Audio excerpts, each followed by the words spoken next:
My pregnant wife 29 just posted on Facebook, Tyler, I don't care if Marcus sees this. You are the real father, and I am finally ready to choose you. I 32 discovered this while she is supposedly on a closure trip with her high school boyfriend. The comments are already pouring in. Her mother wrote, "Finally, sweetheart. Stop settling for less." Her best friend, "You deserve real love, not whatever Marcus was giving you."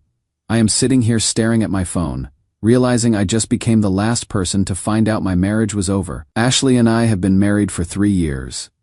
She is 6 months pregnant with what I thought was our first child. We met in college, dated for 4 years before getting married, and until this morning I believed we had a solid foundation. Looking back now, I realize how naive I was. 2 weeks ago, Ashley announced she was taking a trip to Italy with her high school boyfriend Tyler. She framed it as a closure trip, something she needed to do before becoming a mother. She said they had maintained a friendship over the years and that this would be their final goodbye as single people entering new life phases. I was uncomfortable with the idea, but Ashley insisted it was completely platonic. She got defensive when I expressed concerns, accusing me of being controlling and insecure. She said Tyler was practically family to her and that I should trust her judgment. After hours of circular arguments, she booked the trip anyway. I spent the last 2 weeks feeling uneasy but trying to convince myself I was overreacting. Ashley texted sporadically, sending generic tourist photos and brief messages about sightseeing. Nothing felt particularly intimate, so I started relaxing. Then this morning happened. I was drinking coffee and scrolling Facebook when Ashley's latest post appeared in my feed. The photo showed her and Tyler holding hands on what looked like a romantic balcony overlooking the Mediterranean. They were embracing, her head on his shoulder, both smiling like newlyweds. But the caption made my blood freeze. "Tyler, I don't care if Marcus sees this. You are the real father and I am finally ready to choose you." These 2 weeks have reminded me what real love feels like. I stared at the screen for what felt like hours. The comments were already flooding in from her family and friends, all congratulating them and talking about how meant to be they were. Her mother had written finally, "Sweetheart, stop settling for less." That word, settling. Referring to our marriage, I screenshot everything before my hands started shaking too badly to hold the phone. Then I did something that felt simultaneously impulsive and completely logical.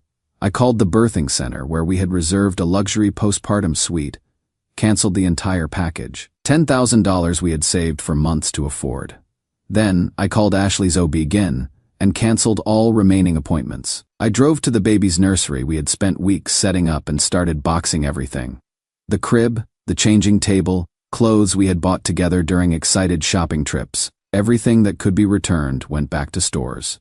Everything else went to Goodwill.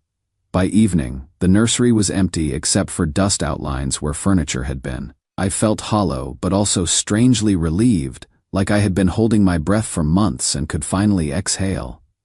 My phone started buzzing around 8 p.m. Ashley, calling from Italy. I let it go to voicemail, then listened to her recorded message about the birthing center calling her to confirm cancellation. She called 6 more times. I finally answered. "Marcus, what the hell did you do?" Her voice was sharp, panicked. "I saw your Facebook post," I said calmly. Silence. "That wasn't." "I can explain. Ashley, you told the entire world, you don't care if I see you choosing another man. You declared him the real father of your child. What explanation could possibly matter now?" I was emotional. Seeing Tyler again brought up old feelings. "But they are not real. You are my husband. You are the one I want to be with. After Tyler rejected you, that is not what happened. It is complicated. It is actually very simple. You planned to leave me for him when he didn't want you. You decided I was good enough as a backup plan. Stop putting words in my mouth. I never planned to leave you. Ashley, you publicly humiliated me while declaring your love for another man. You wrote that you don't care if I see it. That sounds exactly like someone who planned to leave." She was crying now, which used to automatically trigger my protective instincts. This time, I felt nothing but cold clarity. "Marcus, I made a mistake. A huge, terrible mistake. But people make mistakes in marriages. We can work through this. Some mistakes can be worked through. This wasn't a mistake. It was a choice. Multiple choices, actually. What about our baby? According to your very public post, it is Tyler's baby. I suggest you figure that out with him. The silence stretched between us for almost a minute. I cannot lose you, she whispered. You already did. The moment you posted that declaration, you lost me forever. I hung up and turned off my phone. Now I am sitting in our empty nursery, wondering if I have completely lost my mind, or if I am finally thinking clearly for the first time in months. Part of me feels guilty for reacting so drastically, but another part of me feels like I have been sleepwalking through my own life. And this was the wake-up call I needed. I don't know what happens next, but I know I cannot pretend that post was innocent. Update 1: It has been a week since my last post, and things have escalated beyond anything I could have anticipated. Ashley returned from Italy 3 days early. I know because her parents showed up at my apartment at 7 a.m. demanding I fix this mess immediately. Linda, Ashley's mother, was in full attack mode from the moment I opened the door. She pushed past me into the apartment, took one look at the empty nursery, and started screaming about how I was abandoning my responsibilities as a father. Robert, her father, tried playing good cop. Son, we understand you are upset, but you cannot let pride destroy your family. I made coffee while they lectured me about marriage being work, about forgiveness, about how Ashley was just confused because of pregnancy hormones. She publicly humiliated me, I said when they finally stopped talking. She told the world she is carrying another man's child. She explained that. Linda snapped. It was a moment of nostalgia. You are blowing this completely out of proportion. Then why did she come home early? Silence. Because, Robert finally said, Tyler decided to extend his stay in Italy, and Ashley realized she had made a mistake. The casualness of it hit me like a physical blow. Tyler had apparently discarded Ashley, so now she was ready to come back to her backup plan. Me, where is she now? I asked. At our house, Linda said, crying her eyes out because her husband abandoned her in her time of need. I almost laughed. Her time of need? She is the one who went to Italy with another man. You don't understand how complicated this is, Linda continued. Ashley and Tyler have a deep connection that goes back years. It doesn't mean she doesn't love you. Actually, it means exactly that. You are being selfish, Robert said, his good cop routine fading. That baby needs a father. Tyler is the father. Ashley made that clear on social media. Stop being deliberately obtuse, Linda snapped. Biologically, it is your child, is it? I asked quietly. The question hung in the air like smoke. Neither of them answered immediately, which told me everything I needed to know. Of course it is, Linda finally said, but her voice lacked conviction. Then why hasn't Ashley called me herself? Why send her parents to clean up her mess? She is afraid you will not listen, Robert said. She is right. I walked to the door and held it open. I think this conversation is over. After they left, I called my lawyer. 2 hours later, Ashley finally called me directly. Marcus, please come over so we can talk face to face. Number, please. I know how the post looks, but I can explain everything. Ashley, you told the world you were having his child. You wrote about real love. What part of that sounds like someone committed to their marriage? She started crying again. I made a mistake. A huge, terrible mistake. But we can get past this. No, we cannot. What about the baby? We will figure out custody after it is born, and we establish paternity. You know you are the father, do I? Because 2 weeks ago you told me you hadn't spoken to Tyler in over a year. Now I find out you have been planning romantic getaways with him. What else have you lied about? I haven't lied about anything else. I don't believe you anymore, Marcus. I am begging you. Don't throw away 3 years over one mistake. This wasn't one mistake. This was a series of choices that culminated in you publicly humiliating me while on a romantic getaway with another man. It wasn't romantic. Then explain the photo. Explain the caption. Explain why your mother said you had finally realized what you wanted. Another long silence. I cannot lose you, she whispered. You already have. I hung up and immediately called my lawyer back. We filed separation papers the next day. But here is where Ashley's overconfidence destroyed her completely. She initially refused to sign the papers.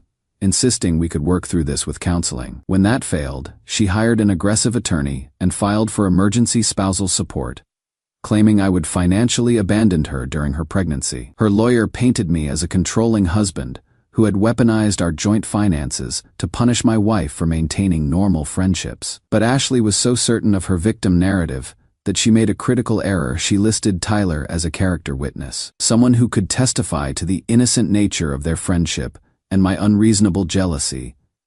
It backfired in the most spectacular way possible. The emergency hearing was last Friday. Ashley showed up looking appropriately pregnant and vulnerable, flanked by her parents and a lawyer who clearly specialized in making men look like monsters. My attorney had screenshots of everything. Under questioning, Tyler admitted that he and Ashley had been emotionally reconnecting for several months before the Italy trip. He acknowledged that their relationship had romantic elements, and that they had been physically intimate. Then Ashley's own lawyer made a critical error. Trying to prove Ashley's commitment to our marriage, she asked Tyler directly, "Did Mrs. Morrison ever indicate she planned to leave her husband for you?" Tyler's answer destroyed everything. She said she was done pretending to love Marcus for financial security. She called him her safety net, and said she was finally ready to choose happiness over stability. The courtroom went dead silent. Ashley's face went white. Her lawyer looked like she had been slapped. But Ashley's reaction was what sealed her fate. Instead of staying quiet, she stood up and shouted, "That is not what I meant. Marcus, you know I love you. Tyler's lying because I rejected him." The judge gavelled for order, but Ashley kept going. "Your Honor, my husband is vindictive and controlling. He is trying to destroy me because I went on one innocent trip with a friend. This is exactly why I needed space from him." My attorney immediately requested a recess to discuss perjury charges, given that Ashley had just contradicted her own social media posts in open court. During the break, I watched Ashley and Tyler argue in hushed tones near the courthouse windows. Her parents flanked them, Linda gesticulating wildly while Robert kept checking his phone like he was expecting an escape route to materialize. When we reconvened, the judge made it clear he was unimpressed with Ashley's emergency motion. He granted temporary support barely above the legal minimum and ordered immediate paternity testing once the baby was born. But the real vindication was yet to come. Update 2-3 days after the hearing disaster, Tyler called me directly. "Marcus, we need to talk. I don't think that is appropriate. It is about Ashley. There are things you don't know that came out after court. Against my better judgment, I agreed to meet him at a coffee shop downtown." Tyler looked like hell, unshaven, exhausted, like he hadn't slept since the hearing. "I need to apologize," he said immediately. "Not just for Italy, but for everything. Ashley played us both, and I was too stupid to see it." "What do you mean?" Tyler pulled out his phone and showed me a text message Ashley had sent him after the hearing. I read the words on his screen. "I cannot believe you betrayed me like that, Tyler. You just destroyed everything we worked for. I hope ruining my life was worth protecting your precious reputation. Marcus was never going to find out if you had just kept your mouth shut like I asked." I stared at the message. "She asked you to lie in court? Multiple times. She coached me on exactly what to say. She was so confident she could manipulate the entire situation." Tyler scrolled to another message. "I gave you 3 years of my life waiting for you to be ready. The least you could do is help me get what I deserve from Marcus." 3 years. Tyler's face crumpled. "Marcus, Ashley told me you two had been separated for over a year. She said you were living like roommates, and that divorce was just a matter of paperwork and timing." My blood went cold. "When did she tell you this?" "Back in February, right before she got pregnant." "February, we had been trying to conceive.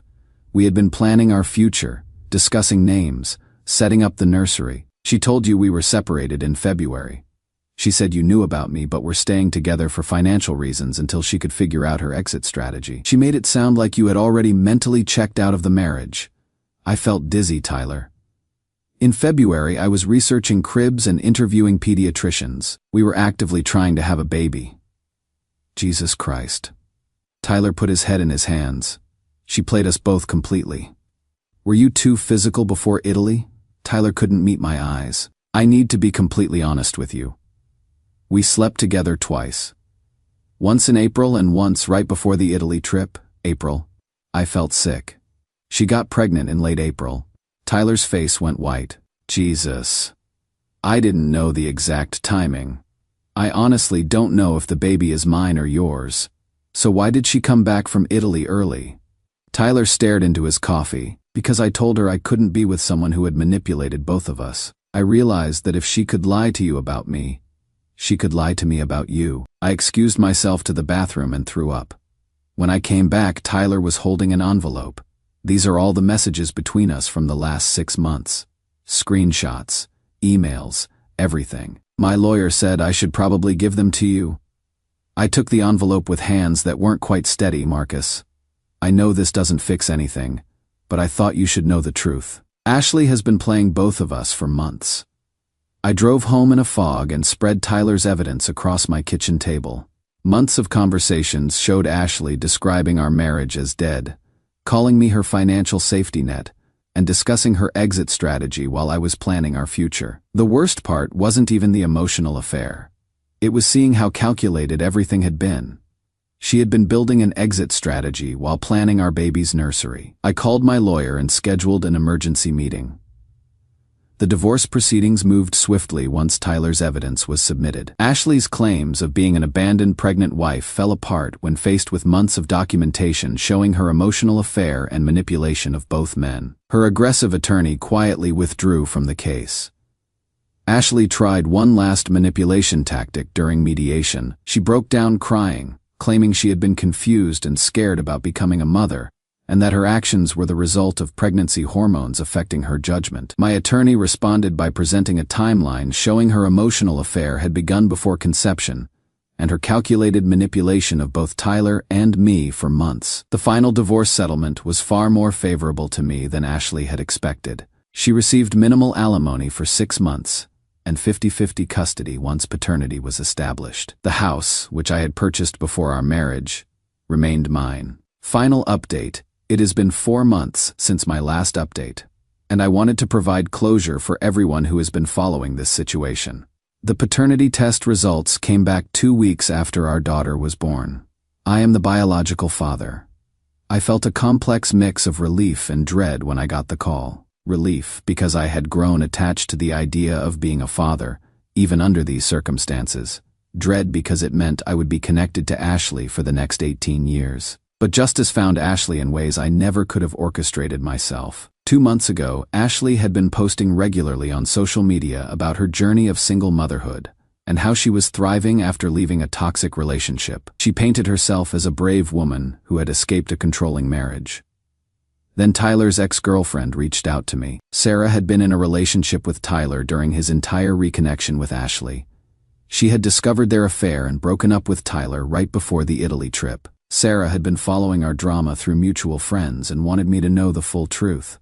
According to Sarah, Tyler had been bragging to friends about having 2 women fighting over him. He had shown people Ashley's messages about leaving me, and had been planning to string both relationships along as long as possible. Sarah provided screenshots of Tyler's messages to friends, including ones where he joked about Ashley being crazy enough to blow up her marriage for me and wondering if he could keep both situations going indefinitely. I shared this information with Ashley, thinking she deserved to know how Tyler had really viewed their relationship.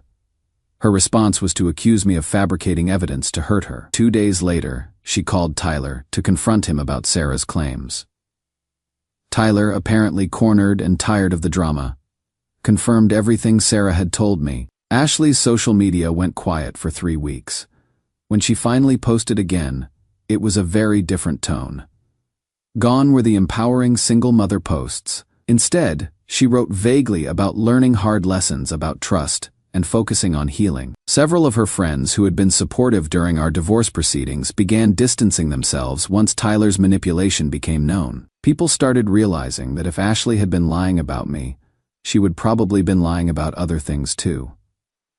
The final piece of justice came last month. Ashley had been working part-time at a marketing firm throughout our marriage. After our divorce, she had applied for a promotion to full-time with benefits, citing her status as a single mother. Her supervisor, who happened to be a friend of a friend, had heard our story through the grapevine. When Ashley's promotion came up for review, this supervisor did some research into Ashley's social media presence during our marriage. She found the Italy posts, the timeline of Ashley's relationship with Tyler, and pieced together that Ashley had been conducting an affair while claiming to be a dedicated wife and mother-to-be. The promotion was denied, not officially because of her personal life, but because the supervisor had concerns about character and judgment that might affect client relationships. Ashley texted me last week, furious that my campaign of revenge was affecting her career.